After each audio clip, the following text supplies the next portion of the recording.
Hola, con esta presentación voy a iniciar un conjunto de exposiciones relacionadas todas con un tema vinculado a la indemnidad del Parlamento y de los parlamentarios. Como todos conocemos, el Parlamento, no solo en el Perú, prácticamente cualquier país del planeta, no es una institución regularmente aprobada. Generalmente es una de las instituciones más criticadas por la denominada opinión pública, menos reconocidas y que mayor desprestigio tiene en la esfera pública. La indemnidad del Parlamento es la condición que le corresponde para no recibir ningún tipo de interferencia en su acción política.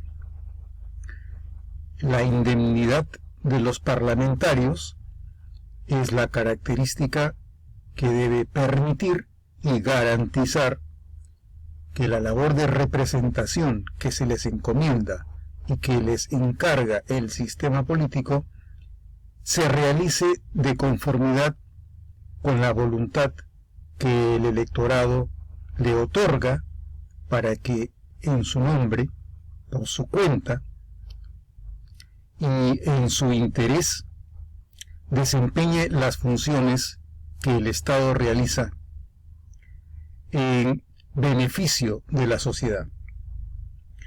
El título de esta presentación por eso es Indemnidad, Imparcialidad y Debido Proceso en el control del estatuto parlamentario. Indemnidad, por la razón que señalo, la ausencia de interferencia que debe existir para el desempeño de las funciones representativas. Pero esta indemnidad es afectada por dos condiciones sustanciales para el correcto desempeño de esta función representativa, que son la imparcialidad y el debido proceso en los procesos de control del estatuto parlamentario, a qué le denominamos el estatuto parlamentario y cuáles son estos procesos de control del estatuto parlamentario. El estatuto parlamentario fundamentalmente es el conjunto de atribuciones, derechos, obligaciones, responsabilidades que tienen quienes nos representan. El estatuto parlamentario es ese conjunto de condiciones, funciones, derechos, deberes, responsabilidades y también sanciones a quienes nos representan.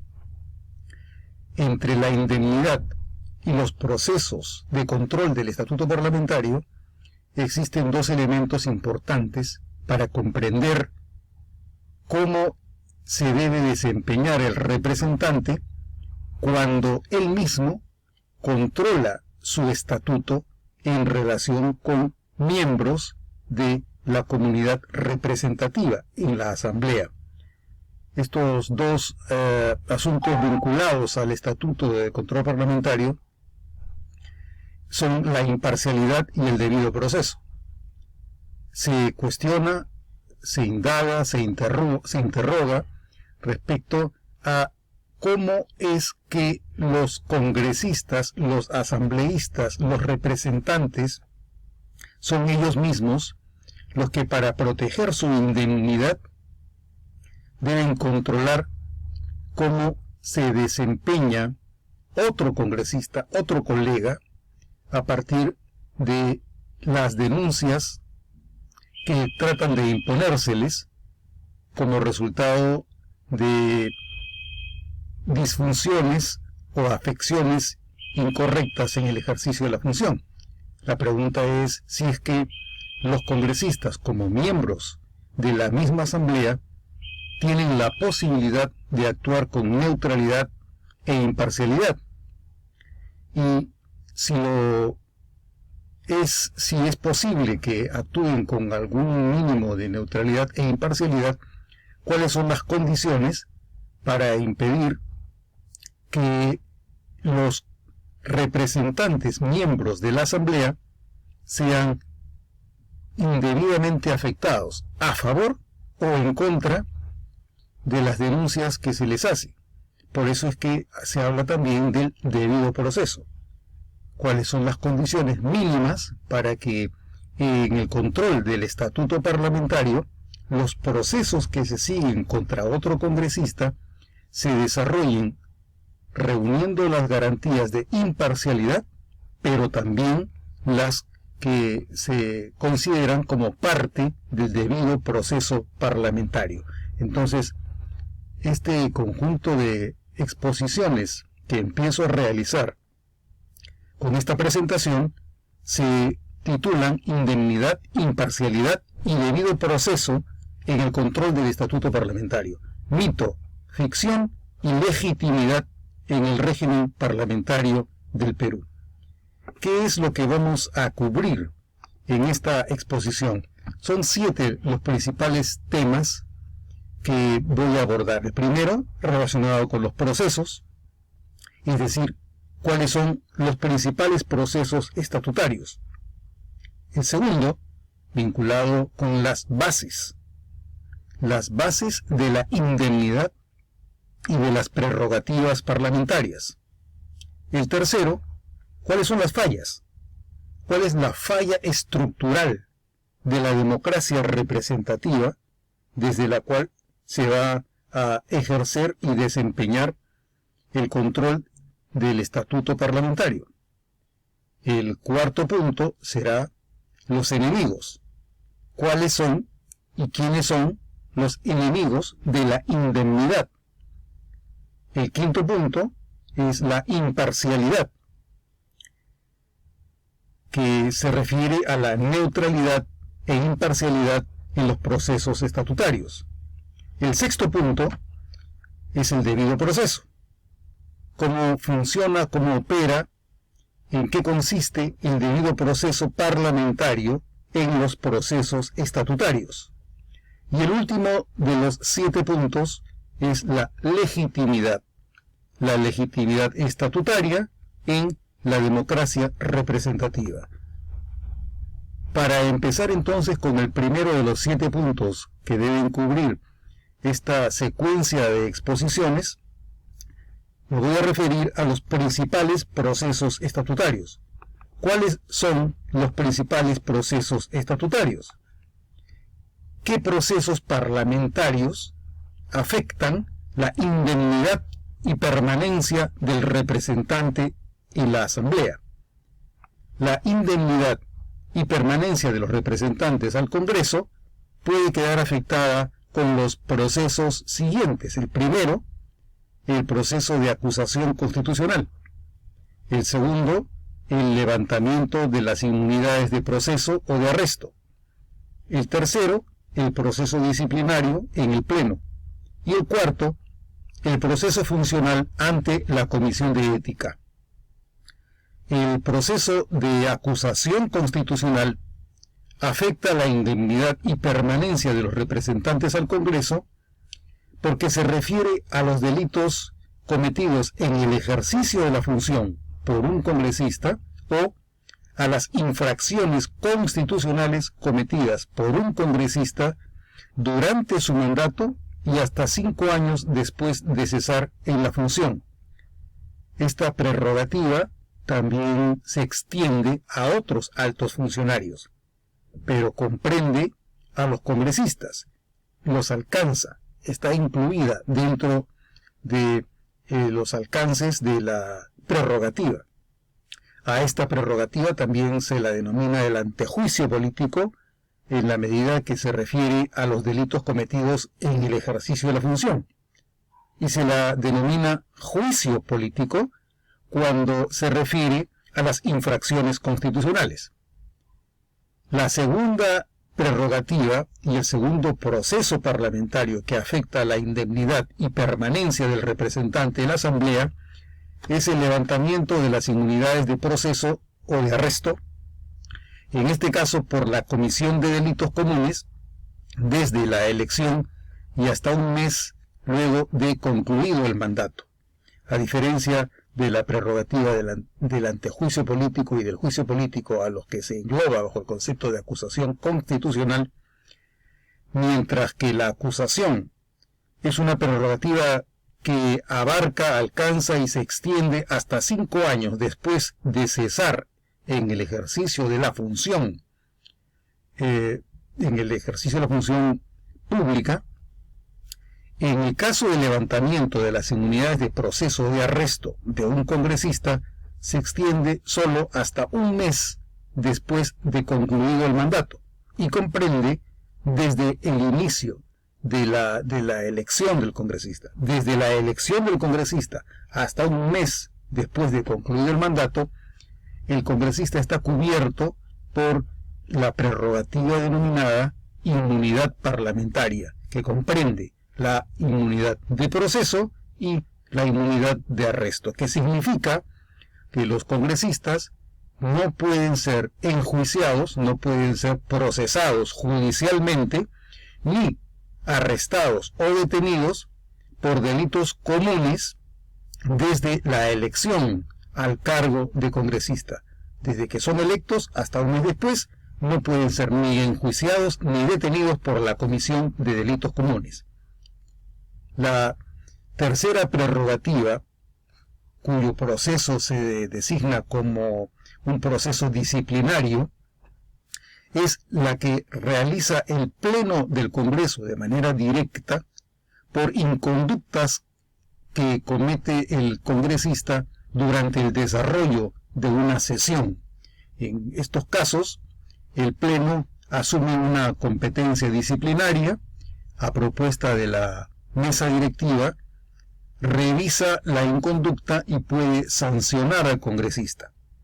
El cuarto de los procesos parlamentarios, la cuarta prerrogativa vinculada al estatuto parlamentario, es el proceso funcional ante la Comisión de Ética, que, como su nombre lo dice, se refiere al quebrantamiento de normas consignadas en el Código de Ética o contra los deberes propios del mandato parlamentario. Tanto los procesos disciplinarios que se realizan en el Pleno como los procesos funcionales ante la Comisión de Ética únicamente tienen lugar durante el periodo en el que el congresista tiene un mandato vigente. ¿Cuáles son las consecuencias de cada uno de estos procesos estatutarios? El proceso de acusación constitucional tiene como consecuencia que, si por delito cometido en el ejercicio de la función, se le suspende en el mandato y se declara que da lugar a la formación de causa ante la Corte Suprema. Esto quiere decir que si luego de haberse seguido el proceso de acusación constitucional por la comisión de un delito cometido en el ejercicio de la función y se cumplen todas las etapas del proceso con la decisión de que hay mérito para que se enjuicie a un congresista por la comisión de delitos cometidos en el ejercicio de la función, el congresista debe ser enjuiciado directamente por la Corte Suprema. El acuerdo que realiza el Congreso cuando encuentra mérito para el enjuiciamiento por la Corte Suprema se llama el al lugar a la formación de causa. La segunda opción se refiere a la infracción de la Constitución. En ese caso, cuando el Pleno llega al acuerdo de que existe infracción de la Constitución, el proceso concluye dentro del propio Congreso, no pasa a sede judicial, se agota en sede parlamentaria, y la conclusión puede ser que si se encuentra mérito para declarar que ha habido infracción de la Constitución, el congresista puede ser suspendido, destituido e inhabilitado hasta por 10 años. En tanto que si el proceso se refiere a un delito cometido en el ejercicio de la función y el proceso se abre en la Corte Suprema, el Poder Judicial, si encuentra mérito para la condena del congresista a quien se le ha abierto la causa en sede judicial, el Poder Judicial puede condenarlo y con la condena puede vacar en el cargo. La vacancia, sin embargo, está limitada, de acuerdo al reglamento del Congreso, para únicamente los casos en los que la sentencia condenatoria se refiere a la comisión de un delito doloso con pena privativa de la libertad efectiva, según rige el texto del reglamento del Congreso actualmente. No cabe la vacancia si la condena es por delito culposo o por delito doloso con pena privativa de la libertad suspendida. Cabe igualmente, por razón de la naturaleza de la sentencia del Poder Judicial, que si la sentencia es condenatoria por la comisión de delito doloso con pena privativa de la libertad suspendida, pero además existe inhabilitación, la inhabilitación supone el acto de vacancia del mandato y del ejercicio de la función del congresista en la medida en que la inhabilitación sea igual o exceda al término que le corresponde al congresista dentro del periodo de su mandato. Si el término es inferior, no corresponde la vacancia, sino la suspensión, en cuyo caso debe convocarse al reemplazante, al suplente o accesitario.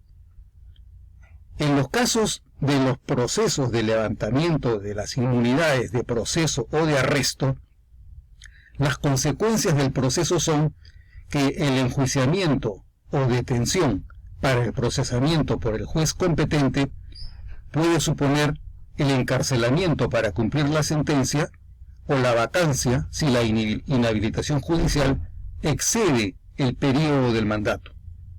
En los casos en los que el proceso se refiere únicamente al levantamiento de la inmunidad de proceso, la consecuencia principal es que sin perder el mandato parlamentario, sin suspendérsele en el ejercicio regular de las funciones propias del mandato representativo, el congresista debe concurrir al Poder Judicial para cumplir con todas las diligencias sin ningún tipo de límite al Poder Judicial.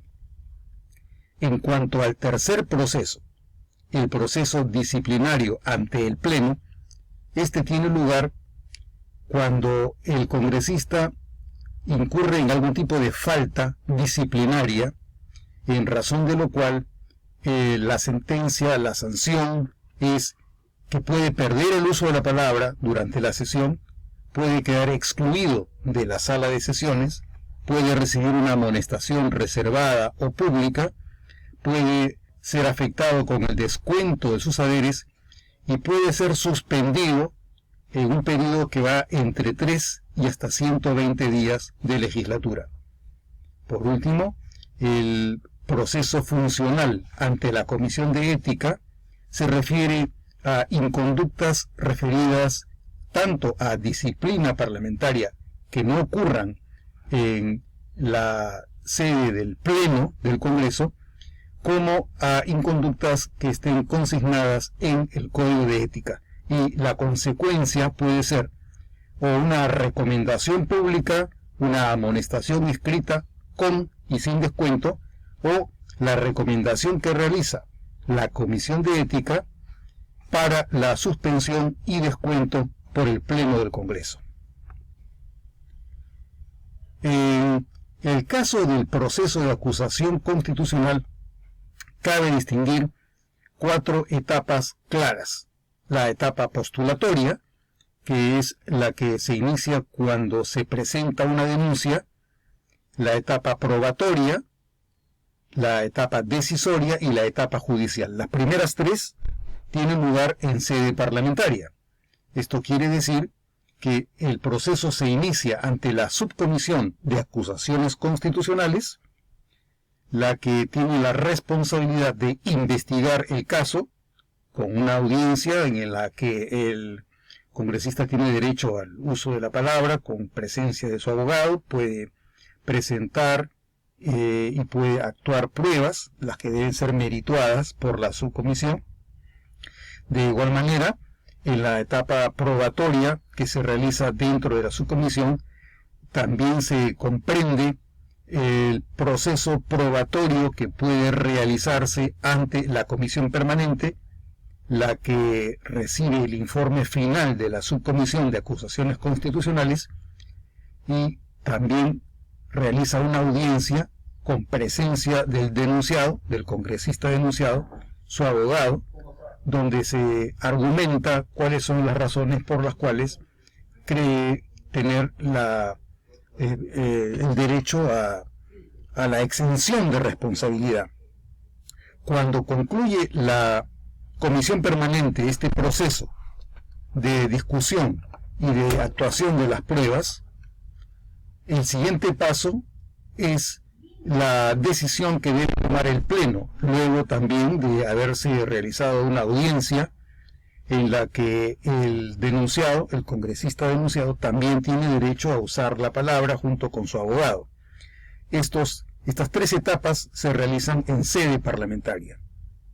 Si como consecuencia del proceso parlamentario existe mérito para abrir lugar a la formación de causa por la comisión de un delito cometido en el ejercicio de la función, la 4ª etapa tiene naturaleza judicial porque se realiza fuera del ámbito de competencia del Congreso. Sin embargo, si se trata de una infracción constitucional, el proceso concluye con la decisión que tome el Pleno por la infracción que se le atribuya o le impute al congresista que ha sido denunciado.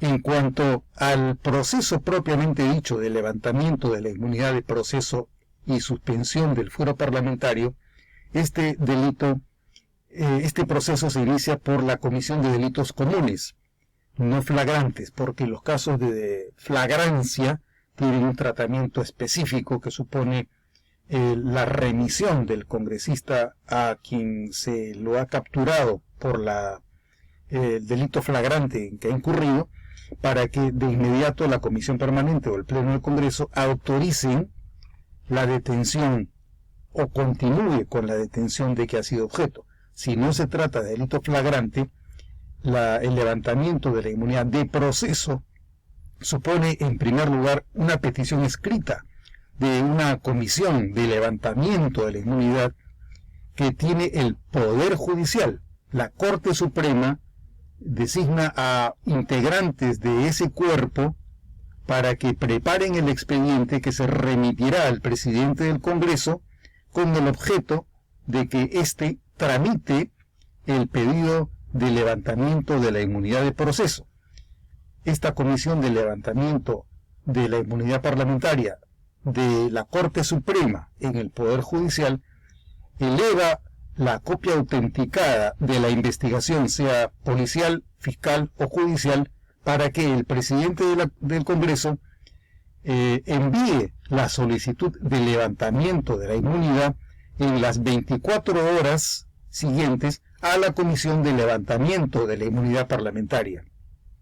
Esta función de evaluación del pedido de levantamiento de la inmunidad parlamentaria antes lo realizaba la denominada Subcomisión de Levantamiento de Inmunidad Parlamentaria, que formaba parte de la Comisión de Constitución. Posteriormente, esta etapa fue sustituida por la creación de una comisión ad hoc, que es como se conoce actualmente a la Comisión de Levantamiento de la Inmunidad Parlamentaria.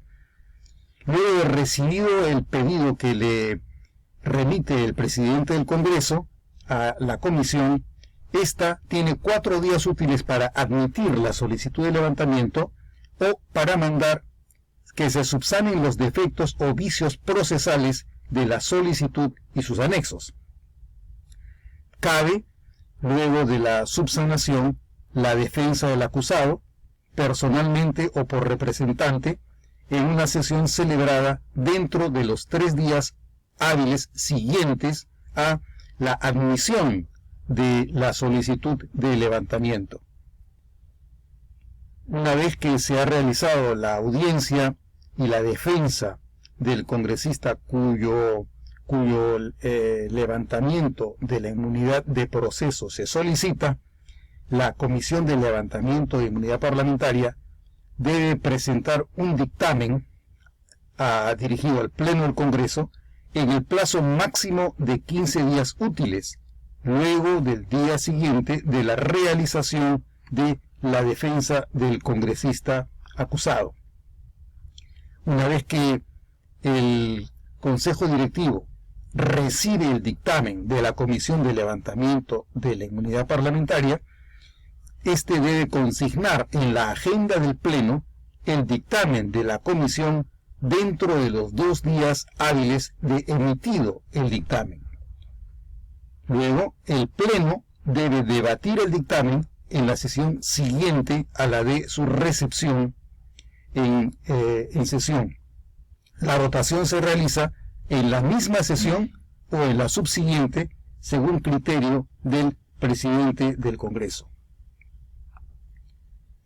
¿Cuáles son los derechos que tiene el denunciado en los procesos de levantamiento de la inmunidad de proceso?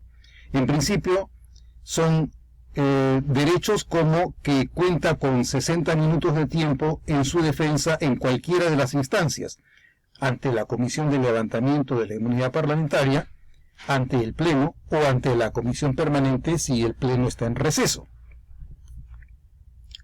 El denunciado también tiene el derecho de recibir el dictamen de la comisión en el que se admite el levantamiento de su inmunidad.